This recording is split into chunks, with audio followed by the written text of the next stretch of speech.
You ask Tiger to solve. This deals with linear equations with one unknown. The final result is x equals 2/3. Let's solve it step by step. Simplify the expression. Find the greatest common factor of the numerator and denominator. Factor out and cancel the greatest common factor. Swap sides.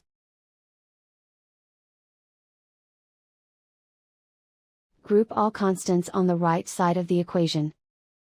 Subtract 2/3 from both sides. Combine the fractions. Combine the numerators. Reduce the zero numerator. Simplify the arithmetic. Combine the fractions.